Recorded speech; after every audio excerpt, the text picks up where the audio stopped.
آج ہم ایک ایسی کہانی آپ کے سامنے بیان کریں گے جو خلیفہ مسلمین کے دربار میں پیش ہوئی۔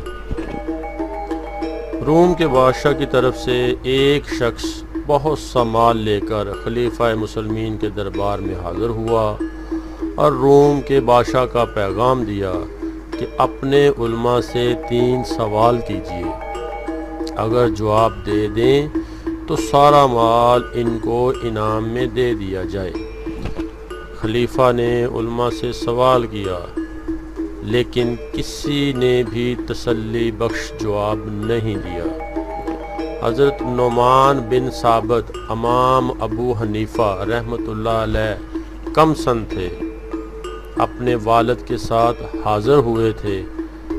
آپ نے والد صاحب سے جواب کی اجازت مانگی، والد صاحب نے منع کر دیا اور امام صاحب کھڑے ہو گئے اور خلیفہ سے اجازت طلب کی۔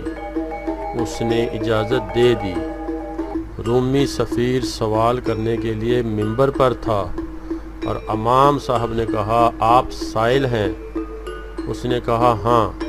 اس پر امام صاحب نے فرمایا، تو پھر آپ کی جگہ زمین پر ہے اور میری جگہ منبر پر۔ وہ اتر آیا۔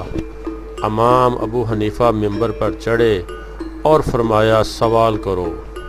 اس نے کہا، اللہ سے پہلے کیا چیز تھی؟ امام صاحب نے فرمایا، عدد جانتے ہو؟ اس نے کہا، ہاں۔ امام صاحب نے فرمایا، 1 سے پہلے کیا ہے؟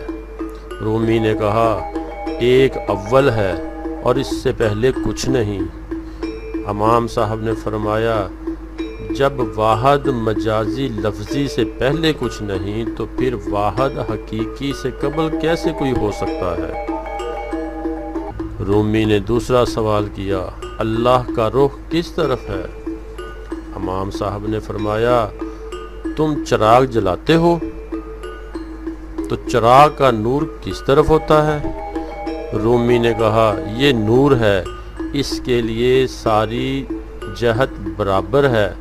تب امام صاحب نے فرمایا، جب نور مجازی کا رخ کسی ایک طرف نہیں تو پھر جو نور السماوات والارض ہمیشہ رہنے والا، سب کو نور اور نورانیت دینے والا، اس کی کوئی خاص جہت کیسے متعین ہوگی؟ رومی نے تیسرا سوال کیا، اللہ اس وقت کیا کر رہا ہے؟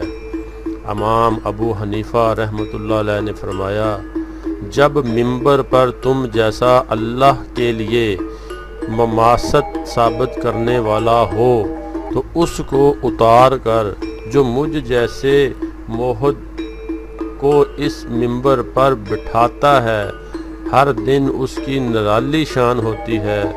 یہ جواب سن کر رومی لاجواب ہو گیا اور مال چھوڑ کر چلا گیا۔